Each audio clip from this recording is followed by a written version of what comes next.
Good morning, students. Now we are going to study about biology. The topic we are going to discuss today is organization of tissues. In your lower classes, you might have learned that cells are the basic unit of all living organisms. நீங்கள் சின்ன கிளாஸ்ல எல்லாம் படிச்சிருப்பீங்க. எல்லா உயிரினங்களுக்கும் அடிப்படை செல் அப்படின்னு சொல்லி. ஒரே ஒரு சிங்கிள் செல் இருக்கிறத யூனிசெல்லுலார் ஆர்கானிசம்னு சொல்லுவோம். அந்த செல்லுலேயே டைஜஷன் நடக்கும், அதுலேயே ரெஸ்பிரேஷன் நடக்கும், எக்ஸ்க்ரீஷன் நடக்கும், ரீப்ரொடக்ஷன் நடக்கும். எல்லாமே அந்த ஒரே சிங்கிள் செல் தான் பெர்ஃபார்ம் பண்ணும். That is called as unicellular organism. Example bacteria, protozoa, amoeba, இதெல்லாம் single cell organisms. On the other hand multicellular organism, அதாவது நிறைய செல்ஸ் இருக்கும். இப்போ ஹையர் பிளான்ட்ஸ், நம்ம நிறைய பிளான்ட்ஸ் அண்ட் அனிமல்ஸ் நம்ம சரௌண்டிங்கில் பார்க்குறோம். Those animals and plants are called as multicellular organism. அதில் millions of different types of cells will be there. அந்த எல்லா செல்லும் they are organised into tissues. Tissues ஆர்கன்ஸாக ஆர்கனைஸ் ஆகிடும், ஆர்கன்ஸ் ஆர்கன் சிஸ்டமாக ஆகிடும். இது நிறைய டிஃப்ரெண்ட் ஃபங்க்ஷன்ஸ் பெர்ஃபார்ம் பண்ணும். நிறைய ஃபங்க்ஷன்ஸ் இந்த ஆர்கன்ஸ் செய்யும். இந்த லெசனில் நீங்கள் என்ன பார்க்க போகிறீங்க அப்படின்னு சொன்னால், பிளான்ட்ஸ் அண்ட் அனிமல் டிஷ்யூஸ் இதில் இருக்கக்கூடிய வித்தியாசங்கள், ஒற்றுமைகள், இதை பற்றி தான் நம்ம பார்க்க போகிறோம். எல்லா மல்டிசெல்லுலர் ஆர்கானிசமும் பார்த்திங்கன்னா ஜைகோட்டில் இருந்து ஃபார்ம் ஆகும். இந்த ஜைகோட் அப்படின்றது என்ன அப்படின்னு சொன்னாக்கா, ஒரு ஃபர்டிலைஸ்டு எக். டியூரிங் ரீப்ரொடக்ஷன் எக்கும் ஸ்பெர்மும் யுனைட் ஆகி ஒரு பெரிய ஒரு டிஷ்யூ உருவாகும். That tissue is called as zygote. இந்த ஜைகோட் என்ன ஆகும் அப்படின்னு சொன்னால், it undergoes repeated cell division. அது மாட்டுக்கு செல் டிவிஷன் நடந்துகிட்டே இருக்கும். செல் டிவிஷன் முடிஞ்ச உடனே டிஃப்ரென்சேஷன், ஒரு வெரைட்டி ஆஃப் செல்ஸ் அப்படியே செக்ரிகேட் ஆயிரும். அந்த மாதிரி இதெல்லாம் ஒன்று சேர்ந்து அது ஆர்கன்ஸ் ஃபார்ம் ஆகும்.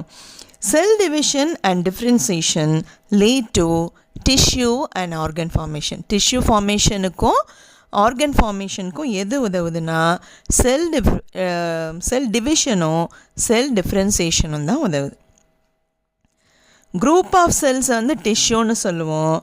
Group or collection of tissues are called as ஆர்கன்னு சொல்லுவோம். இப்போ ஃபார் எக்ஸாம்பிள், இப்போ பிளான்ட்ஸில் எடுத்துக்கிட்டிங்கனாக்கா ரூட்டு, ஸ்டெம்மு, லீஸு, இதெல்லாம் ஆர்கன்ஸ். ஹார்ட்டு, கிட்னி, இதெல்லாம் ஆர்கன்ஸ்னு சொல்கிறோம். இதே இது xylem, phloem, epidermis, epithelial tissue, glandular tissue, இதெல்லாம் டிஷ்யூஸ்னு சொல்கிறோம். இப்போ பிளான்ட் டிஷ்யூஸ் எடுத்துக்கிட்டாக்க, இங்கே டிஷ்யூஸ்னால் நம்ம என்னன்னு பார்த்தோம், group of cells are called டிஷ்யூஸ்னு சொல்கிறோம். இதே இது இதில் பிளான்ட்ஸ் டிஷ்யூஸில் பார்த்திங்கனாக்க, group or mass of cells similar in origin. ஒரே இடத்துலேருந்து உருவாகிருக்கும், இல்லை ஒரே ஸ்ட்ரக்சர் இருக்கும், இல்லைனா ஒரே ஃபங்க்ஷன் இருக்கும். இந்த மாதிரி இருக்கிறது தான் பிளான்ட் டிஷ்யூஸ்னு சொல்கிறாங்க. இந்த பிளான்ட் பார்த்திங்கனாக்கா 2 டைப் ஆஃப் டிஷ்யூனால் உருவாக்கப்பட்டிருக்கு. ஒன்று வெஜிடேட்டிவ் டிஷ்யூ, இன்னொன்று ரீப்ரொடக்டிவ் டிஷ்யூ. வெஜிடேட்டிவ் டிஷ்யூனாக்கா லீஃபு, ஸ்டெம்மு, ரூட்டு, இதெல்லாம் வெஜிடேட்டிவ் பார்ட். ரீப்ரொடக்டிவ் பார்ட் அப்படின்னு சொல்லிட்டிங்கன்னா அப்படி எடுத்துக்கிட்டாக்க ஃப்ளவர்ஸ் தான் ரீப்ரொடக்டிவ் பார்ட் அப்படின்னு நம்ம எடுத்துக்கலாம். பொதுவாக பிளான்ட் டிஷ்யூஸ் 2ஆக பிரிக்கிறாங்க. ஒன்று மெரிஸ்டமேட்டிக் டிஷ்யூ, இன்னொன்று பெர்மனன்ட் டிஷ்யூ. ஒன்று மெரிஸ்டமேட்டிக் டிஷ்யூ, இன்னொன்று பெர்மனன்ட் டிஷ்யூ. இந்த மெரிஸ்டமேட்டிக் டிஷ்யூ எடுத்துக்கிட்டாக்க, இது க்ரீக் வேர்டு. மெரிஸ்டம் அப்படின்னு சொன்னால், மெரிஸ்டாஸ் அப்படின்னு சொன்னாக்கா அது ஒரு க்ரீக் வேர்டு. அந்த க்ரீக் வேர்டுக்கு என்ன அர்த்தம் அப்படின்னு சொன்னாக்க, டிவிசிபிள். அதாவது அதை அந்த ஒரு செல் நிறைய செல்லாக பிரியும். இல்லை அதுக்கு டிவைசிங் ஆக்டிவிட்டி, அதாவது அந்த செல்லை பிரியக்கூடிய தன்மை இருக்கிறதுக்கு பேர் தான் என்னது, meristem. Group of immature cells capable of undergoing cell division is called as a meristematic tissue. இந்த மெரிஸ்டமேட்டிக் டிஷ்யூ பிளான்ட்ஸில் எங்கெல்லாம் இருக்கும் அப்படின்னு சொன்னாக்க எபெக்ஸ் ஆஃப் த ஸ்டெம்மோட டிப்பில் இருக்கும், ரூட்டோட டிப்பில் இருக்கும், லீஃபோட டிப்பில் இருக்கும். ஏன்னா அது எல்லாமே வளரக்கூடிய இடங்கள்.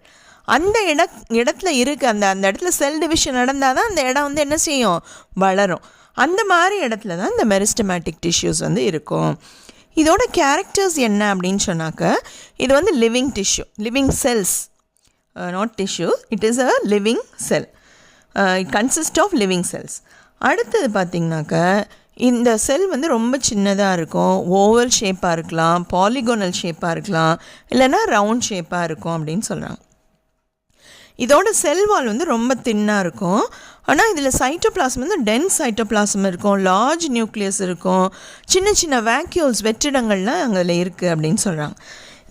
இது வந்து செல் பார்த்திங்கன்னா மெரிஸ்டமேட்டிக் டிஷ்யூஸ் எடுத்துக்கிட்டிங்கனாக்க இது வந்து மைட்டோட்டிக் செல் டிவிஷன் வந்து நடக்கும் இந்த டிஷ்யூஸில்.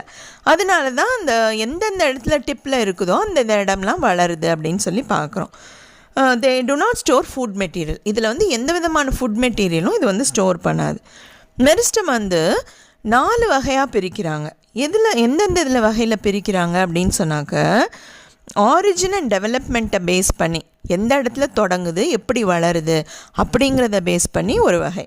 அடுத்தது பார்த்திங்கன்னா ஆரிஜின் ஆஃப் இனிஷியேஷன் செல், எந்த செல்லில் இருந்து இது உருவாக்கப்பட்டது அப்படிங்கிறத பேஸ் பண்ணி அது ஒரு டைப்பு.